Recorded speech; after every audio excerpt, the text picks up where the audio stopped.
Gracias, Señor, porque a ti te ha placido, Dios, que estemos nueva vez aquí, Señor.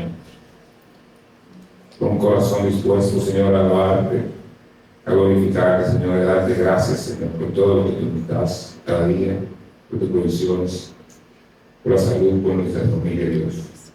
Por todo lo que hemos preparado esta mañana para ti, Señor, único merecedor de toda la gloria, de toda la alabanza, Señor.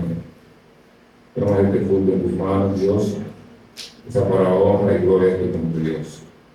Y siempre te pedimos por abrir el corazón, que no te conocen, Dios, puedan reconocerte y unirse a nosotros, Dios, y cantar salmos y cantar tus alabanzas, Dios. Te alabamos y te bendecimos en el nombre de Jesús. Amén.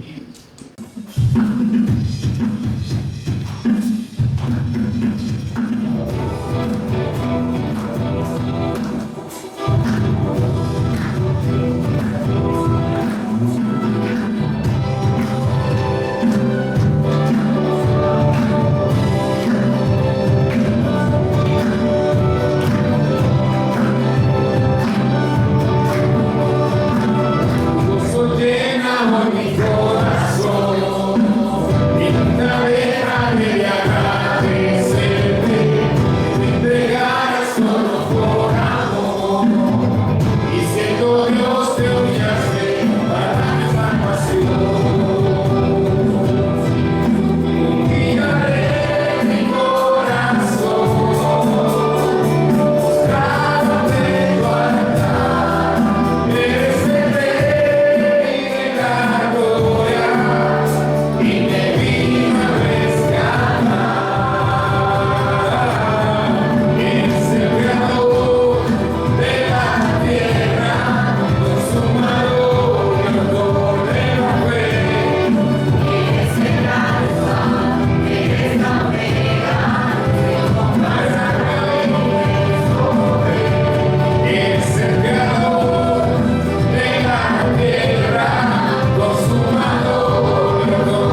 principio, en el tiempo, bueno, no al principio, sino en el tiempo del anuncio, el pastor hablaba sobre una serie que vamos a tener de prédicas, que la intención es que a partir de hoy, hasta el día de resurrección, el domingo de resurrección, nosotros estaremos hablando sobre un tema principal que es la cruz. ¿Qué es lo que vamos a tratar de la cruz? Vamos a tratar de, quizás no lo vamos a ver todo, pero lo más que podamos ver de todo lo que ocurrió en la cruz, todo lo que Dios hizo en la cruz, y lo vamos a ver desde la perspectiva de los milagros en la cruz. En la cruz hubieron un sinnúmero de eventos, y todo con un solo propósito: redención para la humanidad, salvación para el hombre, satisfacer la ira de Dios y que el hombre sea salvo de ese castigo que le corresponde. Eso es lo que vamos a estar viendo durante todos estos próximos 6 domingos, sin contar el de hoy. Así es que, como del pastor, pedimos oración, sobre todo por lo que van a predicar, para que Dios obre en nosotros, nos guíe, nos edifique y nos permita de la manera más humilde someternos a su soberana voluntad y expresar su mensaje, ese gran mensaje que es el de la cruz. Hoy lo que vamos a tener es algo así como una introducción a la cruz. La historia nos enseña a nosotros que los grandes movimientos, no siempre solamente los grandes, pero hay algunos movimientos que tienen algo que se le llama una insignia, un símbolo, que desde que nosotros vemos eso, esos símbolos nos dan una idea y nos hacen recordar eventos o la creencia o las obras que esas instituciones que están detrás de esa insignia, desde que la vemos, nos trae recuerdo, nos dice algo. ¿La tenemos ahí? Vamos a hablar de las insignias y vamos a hablar de nuestras insignias. La primera, como dije, voy a romper un poquito el esquema de lo que es la predicación y me voy a ir un poquito más a lo que sería una aula de clase. Por eso voy a hacerle algunas preguntas, quizás interactúen un poco, pero vamos a hacer eso así. La primera, a ver, ¿qué es esto? ¿Quién me lo dice?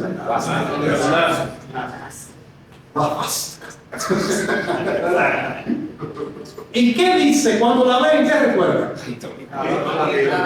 ¿Eh? Adolfo Hitler. ¿Por aquí? ¿Dijo alguien más diferente? La supremacía blanca. ¿Otra?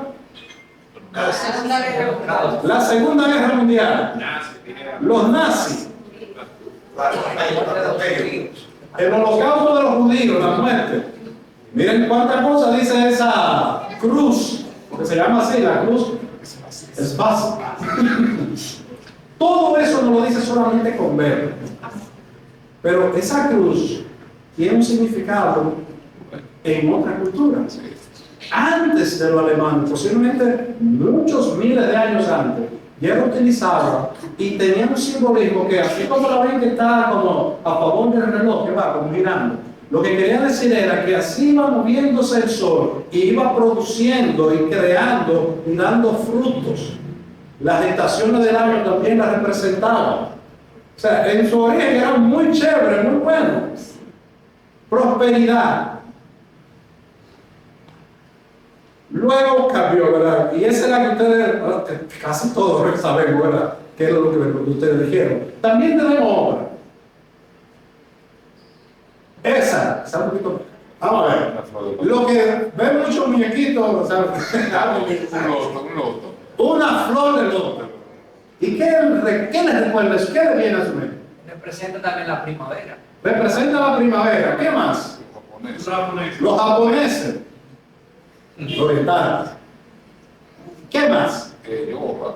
Los yoga, la meditación, todo eso nos viene a la mente, ¿verdad? Para las religiones, para el hinduismo, la flor del loto representa, es una flor que se da en pantanos muy sucios. Y representa esa que lleva el mensaje que de lo más bajo, lo más vil que haya, como un fango, ¿verdad? Dios, agua posada, surge algo tan hermoso. Y ahí entra toda la filosofía que Dios tiene. Otra. Esa es el famoso ¿verdad? ¿Y esa cuál? ¿Eh? Parte de la bandera de Turquía. De Turquía. ¿Qué representa esa? La hoz y el martillo. La Unión Soviética, ya se llama así en historia. Señores, el comunismo, ¿no se acuerdan de los comunistas? Ese es el símbolo de él. ¿Qué representa? Bueno, ya por lo visto estamos medio flojos ahí. Pónganse a leer más historia. Vamos a hacerlo de tarea. Esa es la tarea de leer más historia. Tenemos una hoz y un martillo. Tiene un mensaje. El Partido Comunista promueve la unidad y la igualdad entre el pueblo, ¿verdad? Entonces, están entrelazadas esas dos herramientas. Está diciendo que el campo, la agricultura, que es la hoz, se enlaza y se vuelve uno solo con la industria, que es el martillo. Entonces, ahí está todo lo que es el componente del pueblo. Toda la productividad del pueblo, que es el campo y la industria, se enlaza y se vuelve el mundo. Otra. No tenemos. Faltó una, la verdad que sin esa entonces no podemos seguir. Pero ahí debe estar la cruz. Cuando vemos la cruz, ¿qué recordamos? Cuando vemos esos dos pedazos de madera, uno vertical y el otro horizontal. ¿Qué recuerda? ¿Qué memoria trae? ¿Qué nos trae eso a la memoria? La cruz. Cuando vemos esa figura, alguien me dice, ¿qué le viene a su mente? ¿Qué le está diciendo esa figura? La muerte de Jesús. La muerte de Jesucristo. ¿Qué más? Justificación. Justificación. ¿Alguien alguno ahí? Perdón. La redención. Redención. Gracia. Sentimiento de sangre. Sentimiento. Derramamiento. Derramamiento de sangre. Sacrificio. Crucifixión. Redención. Redención, hermano, el mensaje se ha terminado. Ya podemos irnos para la casa y más con lo que me ha pasado, ¿verdad? El mensaje se ha terminado. Vamos a ir entonces, ahora hermano, ¿cómo llegamos nosotros a que esa figura compuesta por dos pedazos de madera sea lo que nos represente a nosotros? Hay una historia. Hay un escritor, de nombre de John Stott, que él escribe un libro que se llama La Cruz de Cristo. Y él hace un pequeño relato, y yo lo resumí más todavía, de cómo llegamos ahí. ¿Por qué la cruz? ¿Por qué la cruz es la insignia de los creyentes? Comienza diciendo que al principio esa no era la insignia. En la historia del cristianismo, después de la muerte de Jesús, se utilizaron diferentes figuras. Los cristianos se identificaban con diferentes, entre las cuales estaba incluido el pavo real. Era el pavo real. Sí, el pavo real era uno, porque el pavo real simbolizado, supuestamente, hablaba de inmortalidad. Entonces, la inmortalidad de Cristo ellos la reflejaban con una figura. Estas figuras se encontraban en lo que eran las catapultas, donde ellos se escondían producto de la persecución que existía. También ahí se encontraron dibujos diferentes, como por ejemplo a Abraham sacrificando a Isaac y el cordero al lado. Se encontraron también figuras dibujadas con lo que era el Daniel en el foso de los leones. Y todas esas representaciones eran buscando la forma de identificarse entre ellos y tenían, pero había un problema con eso. Eso lo hacían ellos de manera muy discreta y muy escondida, para tú saber, cuando tú llegabas a un lugar y tú veías, por ejemplo, la figura de el palo real, para tú poder identificar que eso hacía alusión a Cristo, tú tenías que conocer el contexto, de cómo se originó. Una que fue muy utilizada era la figura del pez. Esa sí la han visto, ¿verdad? El pez. Bueno, gracias. El pez. ¿Qué? El pez era una sigla que decían Cristo, Dios, el Cristo Salvador. Pero era lo mismo. Si tú no sabías la sigla, tú veías un pez, y más en esa época donde la pescadería era muy utilizada, tú no ibas a interpretar nada. Luego, ya con el tiempo, fueron cambiando, fueron llegando hasta que se llegó a la cruz. Llegaron al punto de la cruz como emblema de los creyentes. Porque de todos los emblemas anteriores que habíamos hablado, ninguno perduró, porque realmente no simbolizaban de manera rápida y directa lo que se quería decir, no se identificaban con Cristo. Pero podríamos decir, bueno, ¿por qué no se usó desde el principio? ¿Por qué tuvieron que comenzar que con el pavo, que con el pez, que con todo esto? Bueno, recuerden que después de la muerte de Cristo, un tiempecito no muy lejos, comenzó la persecución a los cristianos.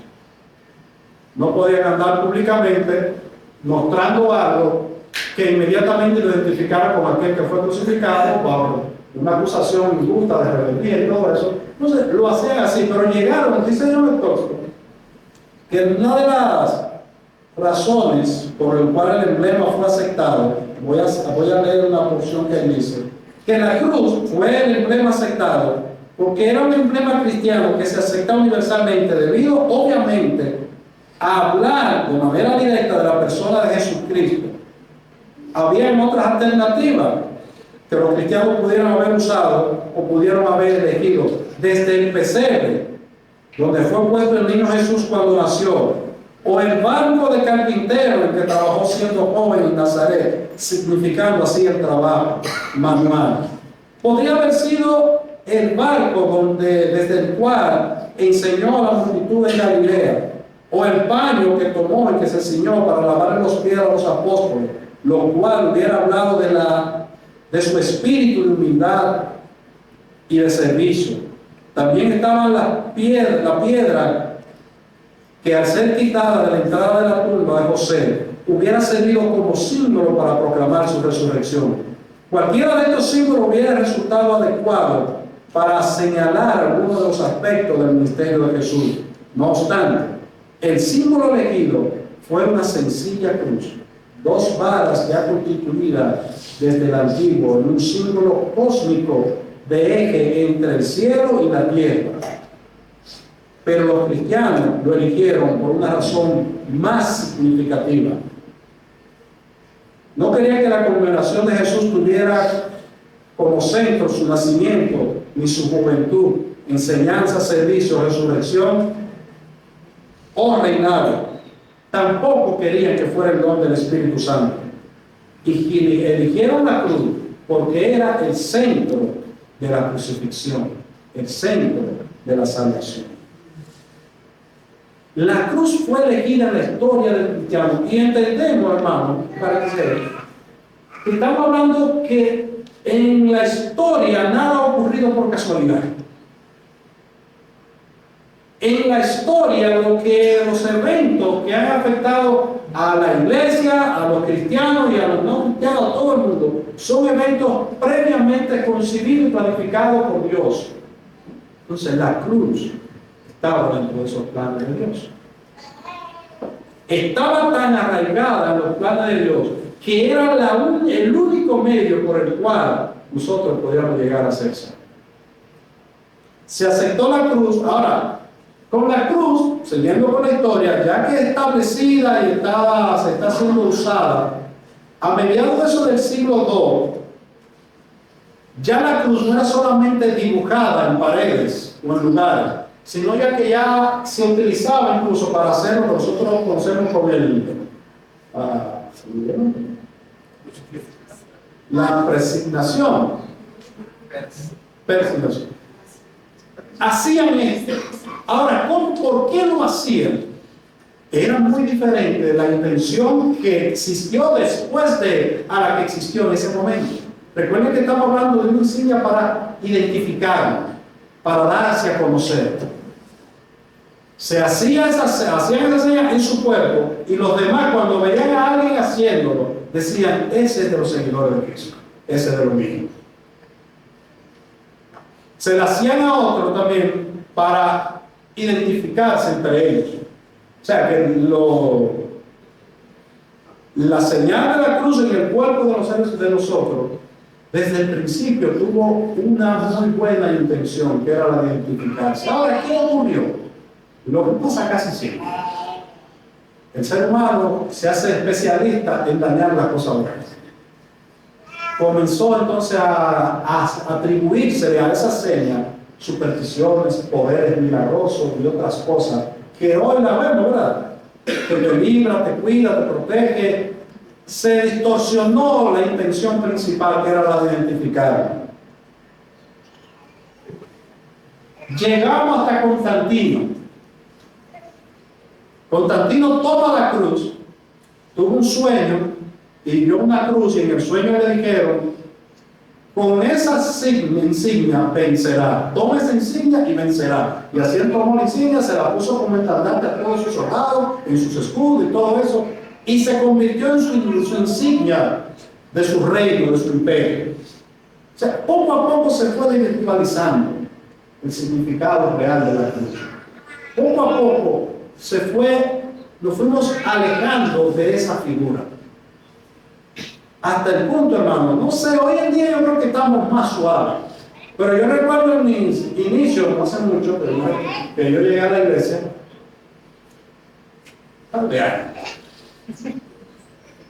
en las iglesias ni se mencionaba, ni se atrevía ni siquiera a hablar, a poner una cruz dentro del templo.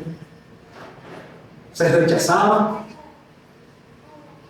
porque raramente no mirábamos la cruz, sino el crucifijo. Y esos son dos cosas. No estamos hablando hoy, no estamos hablando del crucifijo, estamos hablando de la cruz. El crucifijo es la cruz, más una figura de un Cristo moribundo, espléndido, sufrimiento, puesto ahí. Eso comenzó a utilizarse a partir del siglo VI en adelante. Pero del siglo II, que fue que se comenzó a iniciar, al siglo III, al siglo XVI, se hablaba solamente de la cruz. La cruz para nosotros tiene un significado que nosotros debemos aferrarnos a ella y no abandonarla simplemente porque otros la han distorsionado. Quien estableció la cruz fue Cristo. Quien le dio importancia a la cruz fue nuestro Señor Jesucristo. Entonces, por más, no sé cuál es en la mente de ustedes cómo ven la cruz, pero no la vean como algo satánico, como algo herético. La cruz es nuestra insignia. Cuando yo pregunté por la cruz, todos hablamos de la obra de Cristo. Salvación, redención, justificación, perdón, derramamiento de sangre. Todo lo apuntamos. Y esa es la forma correcta de ver la cruz, porque eso es lo que la cruz significa para nosotros. Esa fue la introducción del mensaje. Estando claro, tenemos una visión más amplia de cómo surgió y cómo llegamos a tener la cruz como insignia. Vamos a irnos a 1 Corintios, capítulo 1, y vamos a iniciar desde el verso 18 hasta el 24. Dice así la palabra de Dios. Porque la palabra de la cruz es necedad para los que se pierden, pero para nosotros, los salvos, es poder de Dios. Porque está escrito: destruiré la sabiduría de los sabios y el entendimiento de los inteligentes desecharé. ¿Dónde está el sabio? ¿Dónde el escriba? ¿Dónde el polemista de este siglo? ¿No ha hecho Dios que la sabiduría de este mundo sea necedad?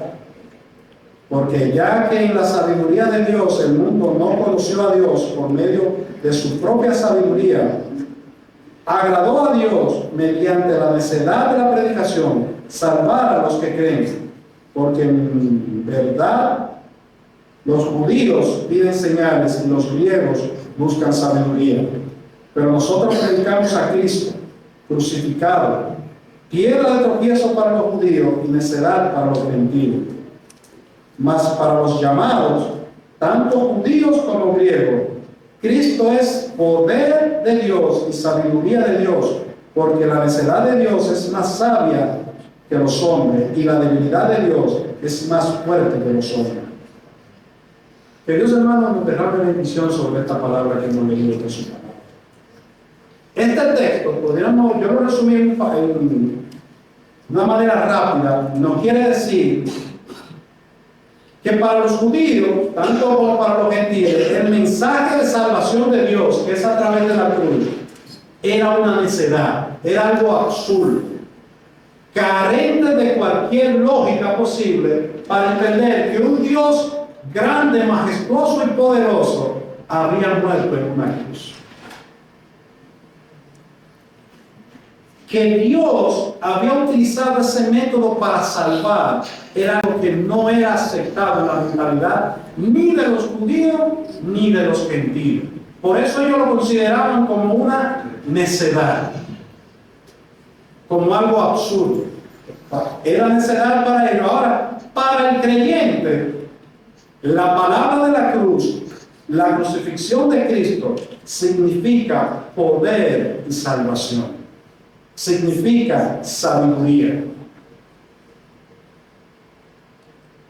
Esa debilidad y lo absurdo de Dios, en esa debilidad y eso que ellos llaman absurdo o necedad de Dios, hay más sabiduría y poder que en cualquier fortaleza o sabiduría humana. Es un confrontamiento directo al intelecto y a la capacidad del hombre. El texto tiene otros puntos donde se profundiza el tema de la salvación, pero nos vamos a enfocar en ese Cristo crucificado, esa sabiduría y ese poder que se mostró en la crucifixión de Jesús. ¿Por qué los judíos rechazaban la cruz? ¿Qué miraba un judío cuando miraban la cruz? Porque ellos no podían concebir que el Mesías prometido, aquel que venía del linaje de David, muerto en una cruz. Primero, los judíos creían en Dios, Jehová, y conocían la historia de todo lo que Dios había hecho con el pueblo de Israel, desde que llamó a Abraham hasta el momento en que él estaba. Y en esa historia, lo que más podemos ver es un Dios actuando con sumo esplendor, suma gloria, suma majestuosidad, tremendo poder. Siendo la historia corta, nos vamos a Egipto.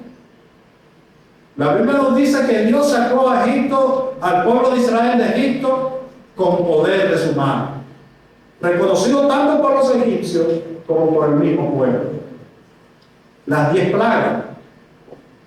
Luego de las 10 plagas, cuando salen al desierto, se topan con una llamarada de fuego que está con ellos. Le abre el mar, vuelve y lo cierra. Sale agua de una roca. Le cae alimento del cielo. Ven ese poder de Dios cuando la tierra se abre para tragarse a un grupo de desobedientes. Vieron el esplendor, que tuvieron miedo cuando vieron tantos relámpagos, rayos y todo lo que se podía hacer en el momento en el Sinaí. Toda esa historia ellos lo conocen. Pero ellos también conocen la historia de Jehová, que los llevó hasta la tierra de Canaán y después le conquistó la tierra para entregarse a ellos. Hay una debilidad. Por ningún lado ahí se puede presentar a un Dios, a un Cristo crucificado. Y más, humanamente hablando, ese Cristo crucificado, según la profecía, saldría del linaje de David, el rey de la historia judía con más poder bélico que existiera. No había debilidad por ningún lado. Entonces, cuando se comienza a promover el mensaje de la cruz, el mensaje de Cristo crucificado, el mensaje de un hombre muerto en una cruz, que le dieron golpes, lo fascinaron, maltrataron, se burlaron de él. El del linaje de David, no, eso no puede ser. Lo mataron a Dios. Tú mencionas que aparte de que ese era el Mesías, era Dios y que lo mataron. No, eso no puede ser. Como diría la Biblia, ese yo no te lo compro. Esa yo no te la compro. Es imposible para la mentalidad judía que tenía esa historia y conocía ese Dios, entender esto. Pero aparte de eso también, era un choque directo con sus creencias. Lo que le enseñaba la Biblia.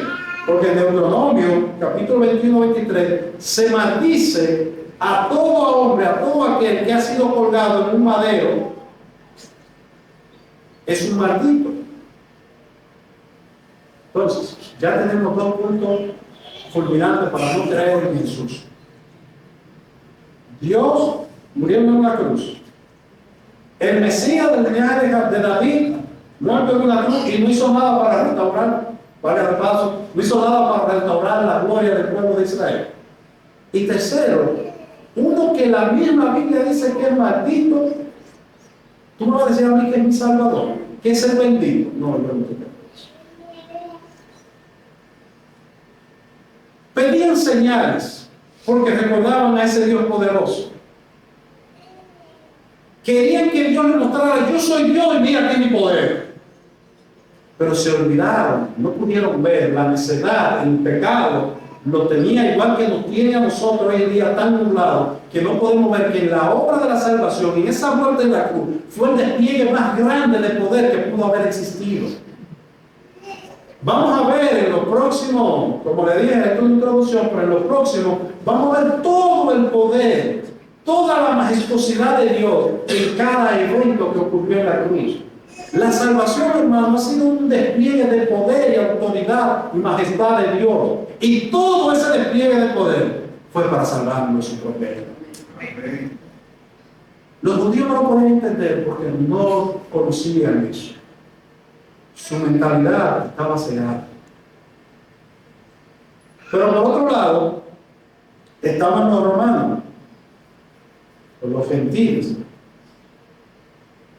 Para los romanos, los gentiles, como dice Pablo, lo que les interesaba era el intelecto.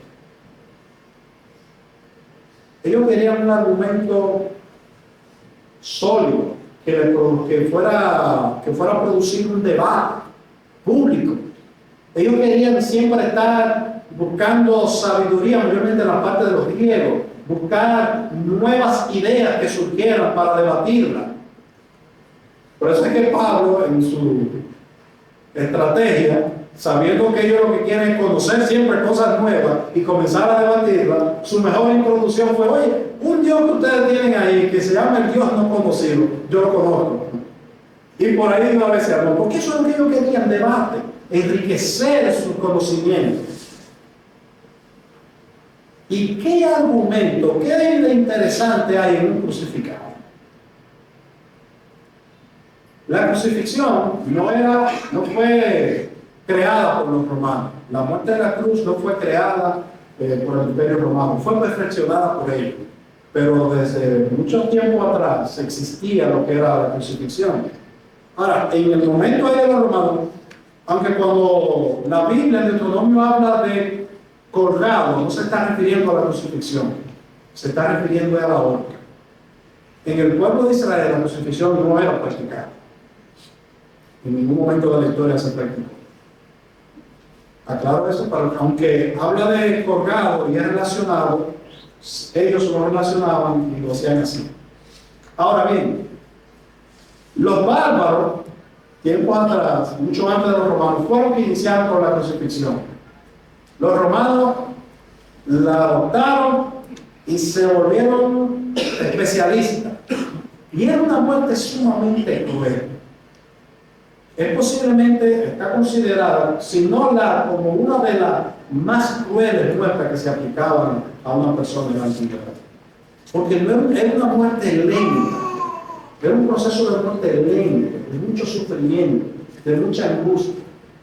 La persona crucificada podía durar hasta días en una cruz, sufriendo en sol, sereno, dolores, falta de aire, falta de agua, todos esos elementos aplicaban hasta que llegara su momento de muerte. Ahora, ¿a quiénes los romanos le aplicaban la pena de la muerte vía crucifixión? A los criminales más bajos, a los peores, a los asesinos, a las lacras de la sociedad, según el concepto de ellos. Eso eran los que eran merecedores de morir en la cruz. Era una muerte tan denigrante que estaba prohibido aplicarse a un ciudadano romano. Dentro del lenguaje de muerte para un romano, no podía ni siquiera debía mencionarse crucifixión. ¿Cómo tú le vas a decir a un pueblo que ve esa muerte tan denigrante, decirle, mira, ese que murió es el principio de la sabiduría, es el más sabio de todos, es la excelencia, es el Dios Salvador? ¿Cómo tú le vas a decir que eso fue un plan perfecto? No había forma que lo entendieran, porque, oye, y se burlaban. El término cristiano viene de la burla. Primero era burla, de decir lo que querían decirle era, cuando decían cristiano, tú sigues a un Cristo, a un Dios que fue crucificado, que sufrió la muerte más deshonrosa que existe. Tú estás loco. Se burlaban tanto de la crucifixión y de la intención de los cristianos hacia la cruz, de la creencia y de ese amor a la crucifixión de Jesús y de esa devoción que existía, que se encontró un registro de hace aproximadamente, en los tiempos romanos, como quizás siglo IV, por ahí, siglo I al II, por ahí aproximadamente. Un dibujo que era un crucificado, pero ese crucificado tenía la cabeza de un burro y el cuerpo de un hombre, y al lado había una persona adorándolo. Entonces abajo decía, fulano, el hombre, adorando a Dios. Porque es una forma de burlarse. Adorar a un Cristo crucificado, adorar a un Dios crucificado, era el equivalente a tú ponerte a adorar a un Dios. Tú darle importancia a esa misma equivalencia, a ese nivel. Ahora, eso era lo que veían en esa cultura. ¿Y dónde se desarrolló el cristianismo? Entre esas dos. Por eso Pablo dice, para los judíos piden señal de poder de que es el Dios poderoso. Los gentiles piden conocimiento, sabiduría, para poder entender el Evangelio. Pero Pablo dice, nosotros seguimos predicando a ese Cristo que todos se burlan porque está crucificado. Eso era suficiente, porque aunque ellos pensaban así, para Cristo, el Cristo que estaba ahí, la cruz era una necesidad. En Lucas dice que el Hijo del Hombre debía padecer mucho y ser rechazado por los ancianos, los principales sacerdotes y los escribas, y ser muerto y resucitado al tercer día. ¿Por qué era una necesidad? Por la condición en que estaba la humanidad. Para Cristo la cruz no fue un evento casual. Para Cristo la cruz fue desde antes de la creación la opción, la vía por la cual Él mismo iba a redimir al hombre ante el Padre. En Hechos 2:23 dice, pero Dios sabía que iba a suceder y su plan predeterminado se llevó a cabo cuando Jesús fue traicionado con la ayuda de los gentiles. Sin ley, ustedes lo clavaron en la cruz y lo mataron. Eso fue en el discurso que Pedro da. Desde antes de la eternidad, en lo que conocemos como la eternidad pasada, antes de la creación, ya en algún momento la Trinidad tuvo una reunión, podríamos decir. y organizaron el plan perfecto. Vieron cada evento, planificaron todo. No fue algo de la noche a la mañana que ocurrió. Desde Adán a nosotros hoy en día, de Adán a Jesús puede ser que haya como algunos 3.000 y tantos, cerca de los 4.000 años ya está ocurrido. De Jesús a nosotros ponen unos 2.000 y algo de años. Para que se completara ese plan perfecto, sin equivocación y sin errores, y que nos dejara muy claro que el único que puede otorgar salvación es Dios, y que nosotros no podemos hacer nada para ser salvos. De eso se encargó durante todos esos años, se fue haciendo justificando esa actitud de Dios, por así decirlo. Es decir, en Génesis el hombre peca, ¿verdad? De ahí para acá viene pecando, pecando, pecando. Nunca buscando a Dios, siempre buscando el mal. Nunca apareció uno bueno, justo. Nadie buscó a Dios, todos buscaban su propio bienestar. Todos querían satisfacerse a sí mismos. Nadie quería a Dios. El pecado de Adán fue el primero que pecó, se introdujo el pecado. Pero nosotros sustentamos el pecado. Después de Adán, todos los hombres fueron sustentando el pecado. Y por ende, el castigo de Adán se siguió transmitiendo a todos nosotros. La muerte pasó a todos nosotros. Antes de Jesús, no apareció uno que pudiera satisfacer la ira de Dios. No apareció uno que fuera lo suficientemente justo y santo para dar un argumento a Dios que pudiera librarnos de nosotros. Por eso se tomó tanto tiempo. Por eso podemos ver en la historia cómo Dios actuó de manera sabia e inteligente, como solo Él puede, para que hoy en día el hombre no tenga el más mínimo argumento para decir, bueno, un Dios injusto, que no me quiere salvar. No, soy un Dios justo. Y mi justicia está en todas estas cosas que tú hiciste históricamente. Cómo tú fallaste históricamente. Cómo tú me abandonaste. Ahora mi justicia fue puesta a través de Jesús para liberar a ustedes del pecado. La crucifixión no mostraba ningún tipo de debilidad de Jesús, ni debilidad de Dios. El Salvador entregó su vida, nadie obligó a Jesús a entregarla. Él la dio por voluntad propia. En Juan 18:10 dice, nadie puede quitarme la vida, está hablando Jesús, sino que yo la entrego voluntariamente en sacrificio, pues tengo la autoridad para entregarla y cuando quiera también puedo volver a tomarla. Esto de entregar su vida y volver a tomarla fue lo que ordenó su padre, fue lo que mi padre me ordenó. La cruz, en ese momento que Jesús muere, que luego se va a ver ese milagro, para el hombre, la debilidad más grande que el hombre tiene, con lo cual el hombre no puede luchar, y ha intentado siempre, se resiste por todos los medios, aún teniendo 200 años. Si una persona de 250, 300, póngale 500 años, hoy en día, pudiera hablar, y tú le preguntas, ¿tú te quieres morir? ¿Qué va a decir?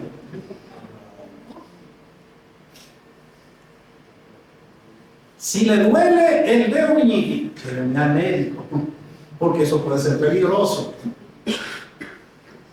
Porque nos resistimos de manera natural a la muerte. Nuestra debilidad está en la muerte. Pero en la muerte Dios mostró su poder.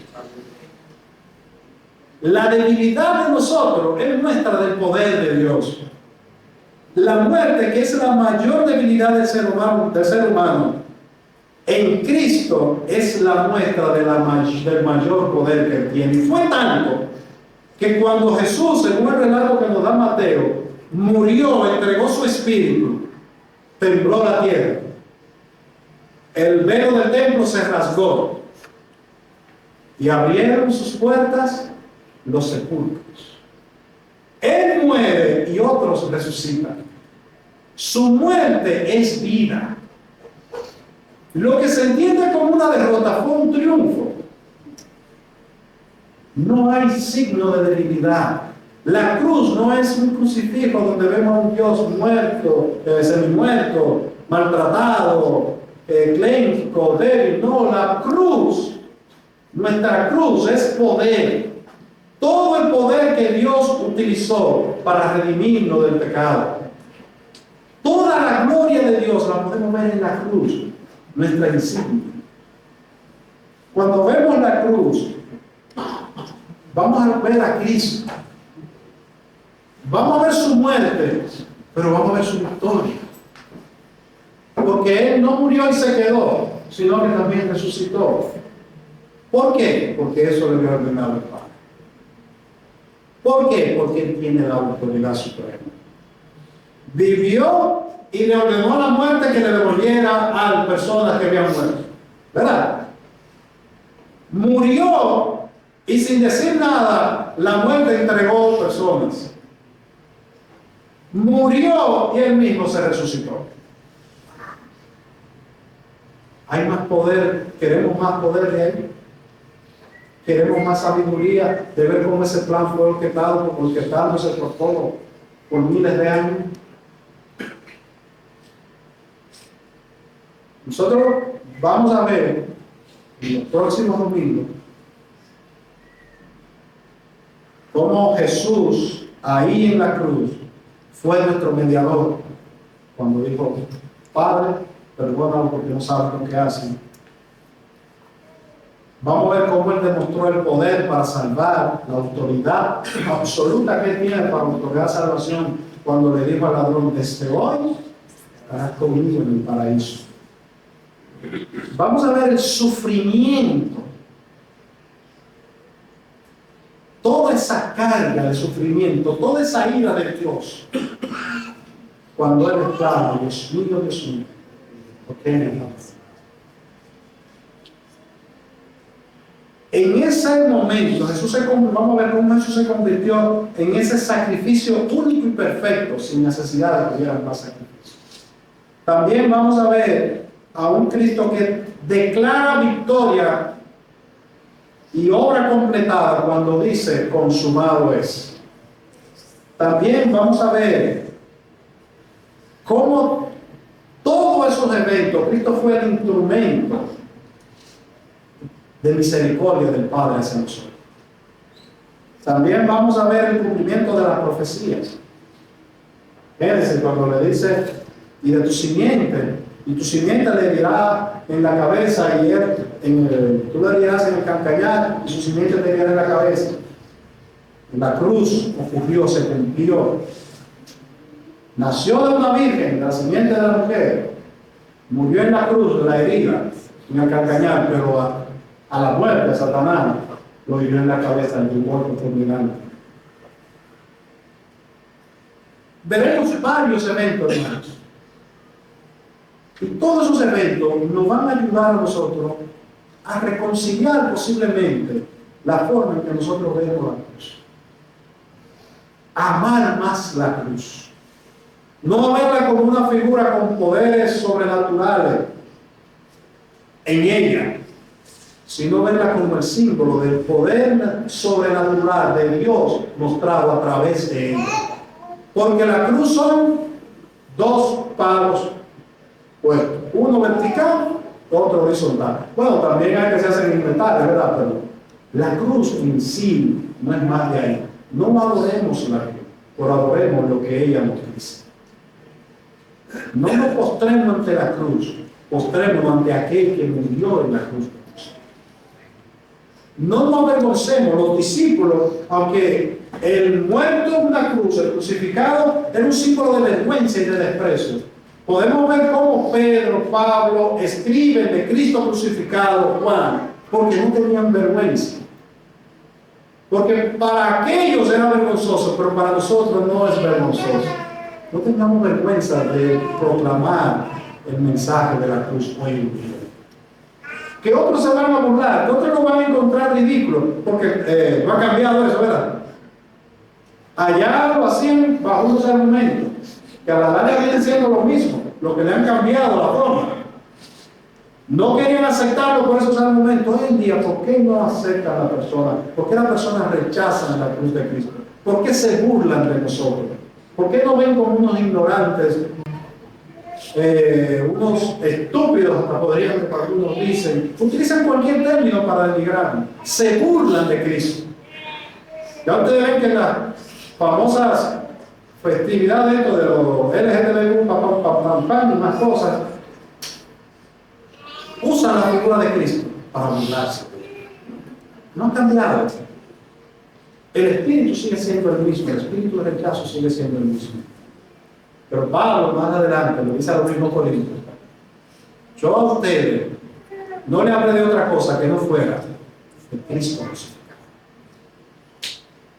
Esos que están ahí afuera y están rechazando a Cristo, ellos necesitan a Cristo. Ellos necesitan entender lo que significa la cruz. Y para poder entender lo que significa la cruz, tienen que escuchar el mensaje de Cristo. No la palabra de nuestros argumentos, es el argumento que Dios ha dado, que ha sido más que suficiente, que es su palabra, y es más que suficiente para convencernos de pecado. Nos convenció a nosotros de pecado, y al convencernos de pecado, nos quitó la venda, y ya podemos ver la gloria de Dios a través de la cruz. Hermanos, prediquemos el mensaje de Cristo crucificado. No nos avergoncemos de la cruz. Miremos, recordemos el significado que tiene la cruz para nosotros. Recordemos todo lo que Dios hizo en la cruz para nosotros. No se queden los domingos, venga para que puedan escuchar todo eso. Para así poder tener una idea mucho más amplia de todos estos eventos poderosos, milagros sobrenaturales, eventos sobrenaturales que solo Dios pudo hacer, y lo hizo por amor a nosotros. Nos vemos los domingos. Prediquemos la palabra, el mensaje de la cruz. Amemos el mensaje que la cruz nos dice. Padre, te glorificamos, Señor, porque tú eres bueno. Nos deleitamos, Señor, en tu cruz. Nos deleitamos en la grandeza, Señor, de tu poder. Nos sentimos en paz porque sabemos que en tu sabiduría tú has orquestado todos estos planes para la salvación y bendición. Gracias, Señor, porque la cruz nos recuerda que nuestra salvación depende de ti. Que nuestra estabilidad, nuestra permanencia depende de ti. Y que la eternidad de deleite en ti, nuestra eternidad, nuestra vida eterna, también depende de ti. Ayúdanos, Dios, a entender esa dependencia, para poder, Señor, rendirnos ante ti, vivir una vida que glorifique tu nombre, que exalte tu sacrificio, y que cada vez tu salvación llegue a más personas a través de la predicación de tu palabra, de tu verdad y del testimonio que nosotros podemos dar. Ayúdanos a ser ejemplos vivos, llevar la imagen de la cruz a todos los lugares que nosotros vamos, a ser dignos representantes de tu sacrificio, como una muestra de obediencia y de gratitud por todo lo que has hecho por nosotros. Gracias, Padre, en el nombre de tu amado Jesús. Que Dios te bendiga, hermano.